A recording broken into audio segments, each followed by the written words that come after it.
माणूस दादा दिसलं तर 2 फूट लांब जायचं. दराराच तेवढा होता दादांचा. आवाज होता आणि दादा कसं माणसाचं काम करायचं पण लोक अशी मनाने चांगलं लटलाट करायचं. दादापाशी थांबायचं म्हणलं. म्हणजे कडक स्वभाव. मी एकदा बसलो होतो दादापाशी पण तरी मला अंगात लटलाट ओढायचं. कुणी बी असू द्या, कसला माणूस असू द्या. नो टीडी बोलतोयच्या नवीन एपिसोड मध्ये आपलं स्वागत आहे. अजित दादांच्या जो पवार फार्म हाऊस आहे त्या फार्म हाऊस वर आम्ही सध्या आहोत आणि इथं आपला अजित दादांचे शेजारी म्हणजे बांधाला बांधच म्हणायचं त्यांची भेट झाली. आपलं नाव काय म्हटलं? संपत घुले. म्हणजे दादा आणि हे यांचं शेत शेजारी आहे. शेजारी म्हटल्यानंतर आपलं माहित असतं की सर्व गोष्टी जवळून त्यांनी दादांना पाहिलंय, दादांचं जीवन पाहिलंय. त्यांच्या बरोबर आपण चर्चा करणार आहोत आणि दादांबद्दल जे 28 जानेवारी रोजी घटना घडली, विमान अपघात झाला आणि दादांचा त्याच्यामध्ये मृत्यू झाला. अत्यंत दुर्दैवी ही घटना घडली. दादा आता आपल्यामध्ये नाहीत पण दादांची आठवण आली की पहिली गोष्ट काय तुम्हाला लक्षात येते? आम्हाला पाणी दादा म्हणून त्या टायमिंगला फाट्याला सोडायचं. त्यांचं भिजायच्या आधी आमचं भिजायचं व्हायचं. इतका आधार होता दादाला, इतकं डोकं होतं. जेव्हा पाणी पावसाळ्यात अजिबात सोडत नव्हतं. एष्ट कवा भिजवायच्या टायमिंगला पाणी देत होतं आम्हाला. भिजवायच्या टायमाला पाणी भेटत, पाण्याची अडचण येत नसते. अडचण अशी की पवार फॅमिली झाल्यापासून आम्हाला पाणी कमीच पडलं नाही 30-40 वर्षात. तुमची किती जमीन आहे इथं? आमची 5-6 एकर जमीन आहे. आणि दादांची 50-60 एकर इथं ह्या फाट्यावर जमीन आहे. बाकीची काय आपल्याला माहिती नाही. दादांची जमीन कोण पाहतं? त्यांचं दिवाणजी पाहत्यात, गोसावी काका. इकडं सगळ्यात जास्त शेतीमध्ये उत्पन्न मला वाटतं ऊसाचं असेल ना? ऊसाचं, दुसरं नाही उत्पन्न. ऊसाला जे सध्या रेट आहेत समजा, ते तुम्हाला असं वाटतं का की काही प्रमाणात कमी येतं? नाही, चांगलं 3000 रुपये रेट आहे ते. ओलिसा जास्त बी आहे ते काय काय कारखान्याला. आमचा कारखाना ओलिसा अडचणी चालता त्यामुळं कमी आहे ती थोडं. नाहीतर आमचा कारखाना 1 नंबरचा आहे भवाननगर. आता तुम्ही शेजारी म्हटल्याच्या नंतर लहान असतानापासून दादा आणि तुम्ही म्हणजे संबंध असते. दादांनी आमच्या वडिलांसंग नांगूर सुद्धा धरलं होता. दादांनी स्वतः तेव्हा त्यांची परिस्थिती नव्हती तशी. साहेबांसंग गेल्यावर त्यांचं वर दादा गेलं. दादांनी गायांच्या धारा सुद्धा काढल्यात. HD गाडी होती त्यांना, हिरो होंडा HD. हो. दादा इथं कामाचं 5ला उठून 5:30ला तर गोट्यात असायचं. गोट्यातनं रानात जायचं. रानातनं सोयगला 6 वाजता तिथं जायचं. सगळी कामा आवरायची डायरेक्ट मुंबईला.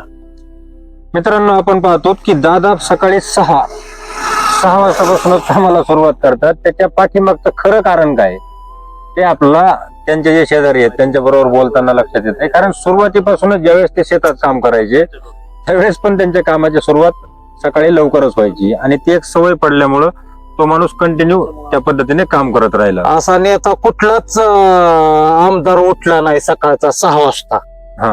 दादा 6 वाजता कामाला सुरुवातच 6लाच.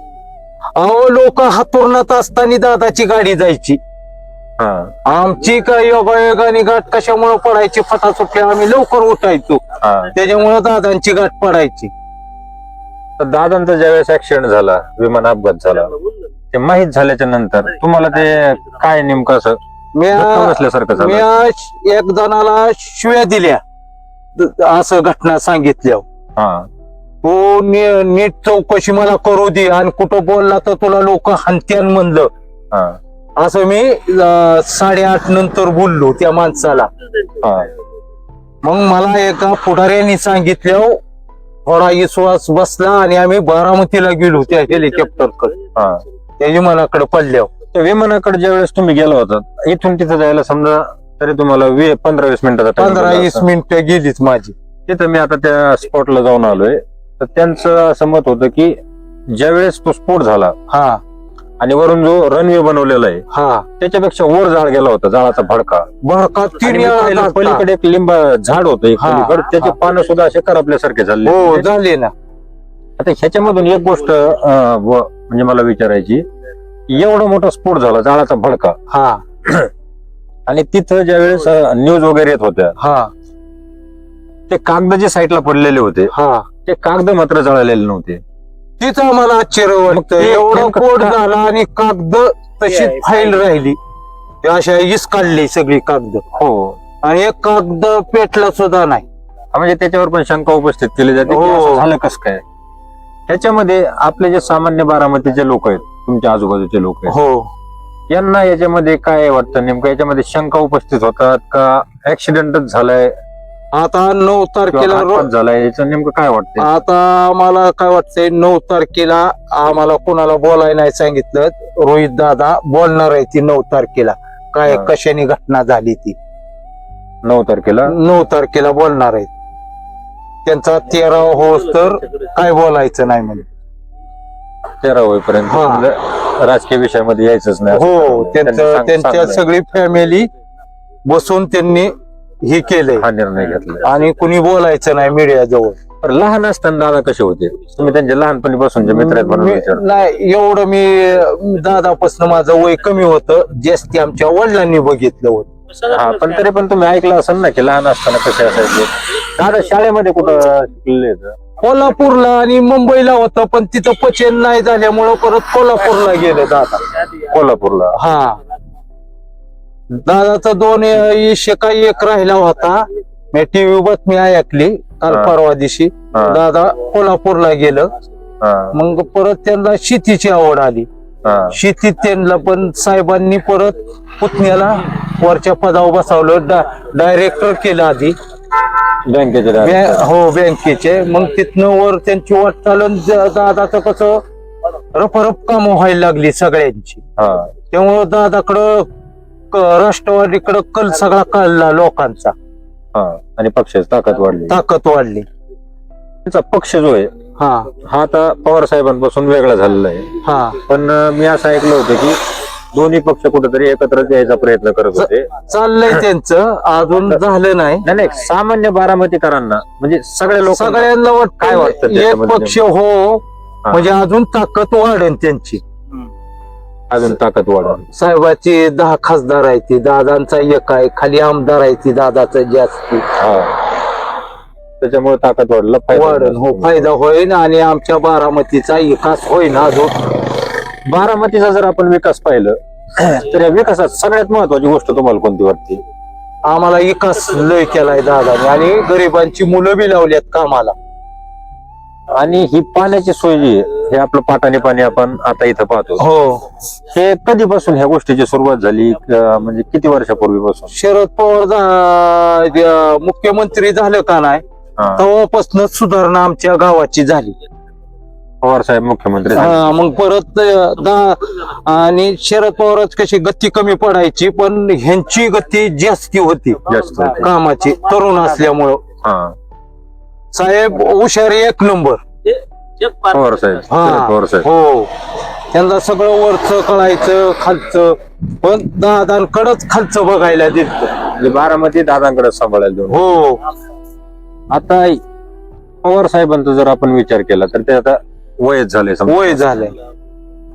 तर भविष्यामध्ये पवार घराण्यामधला तुम्हाला असं कोण वाटते की तू म्हणजे जसं दादांनी बारामतीसाठी खूप चांगलं काम केलं, त्या तुलनेत तर समजा दुसरं करीत नसतं. हो. प्रत्येक माणूस वेगवेगळा असतो. हो, पण नंतर आता तुमची अपेक्षा कोणाकडून आहे पवार परिवारामध्ये? आम्हाला वहिनी कोण आहे आता? सुनेत्रा वहिनी. सुनेत्रा वहिनी. आमच्या गावाचा विकास वहिनीने झालंय सुद्धा गावात. हा, आणि शौचालय बांधून दिली, उघड्यावर कुणी बसायचं नाही, नाहीतर 500 रुपये दंड. असं ठरवलं. हो, मग सगळ्यांना संडास बाथरूम झाली, मग लोक सुधारलीत. मग कुठं रानात घाण नाही, काय नाही, काय नाही. सुनेत्रा वहिनी. आणि दादांना आवड होती झाडांची. कुणाच्या रानात झाड असलं तरी तोडू नका म्हणायचं. हा, ते झाडांची आवड आपण बारामतीमध्ये जरी पाहिलं तर जे रस्ते आहेत रस्त्यांच्या मध्ये पण झाडं हो. फुलं वगैरे असं हो. सुंदर बनवण्याचा त्यांनी प्रयत्न केला. लय सुंदर. आणि प्रत्येकाने म्हणायचं आयुष्यात येऊन 4-5 तरी झाडं लावा तुम्ही, प्रत्येक माणसाने. म्हणजे कोणा सल्ला द्यायचे की तुम्ही 4-5 तरी झाडं लावा. हो म्हणजे त्यामधून दादाचं निसर्ग प्रेम आपल्याला दिसतं. आणि शेतीची तर आवड पहिल्यांदा होतीच समजा, ते पहिल्यापासून. येऊन करायचे हो त्याच्यावर. हो. तुम्हाला आता जेवढं आपलं बोलणं झालं याच्या व्यतिरिक्त अशा काही गोष्टी दादांबद्दल तुम्हाला आठवतात का की त्या तुम्हाला सांगावं वाटतं? अहो माणूस दादा दिसलं तर 2 फूट लांब जायचं. दराराच तेवढा होता दादांचा. आवाज होता. आणि दादा कसं माणसाचं काम करायचं, पण लोक अशी मनाने चांगलं लटलट करायचं. दादापाशी थांबायचं म्हणलं. म्हणजे कडक स्वभाव. कडक स्वभाव. मी एकदा बसलो होतो दादापाशी, पण तरी मला अंगात लटलट ओढायचं. कुणी बी असू द्या, कसला माणूस असू द्या. त्यांचं गडी सुद्धा असं वायबल होत्यात मनाने दिसल्यावर. काय बोलायचं, आम्हाला काय बोलायचं असलं तर छपील कागद नेऊन द्यायचा दादापाशी. काय काम असलं तर अक्षराने हो.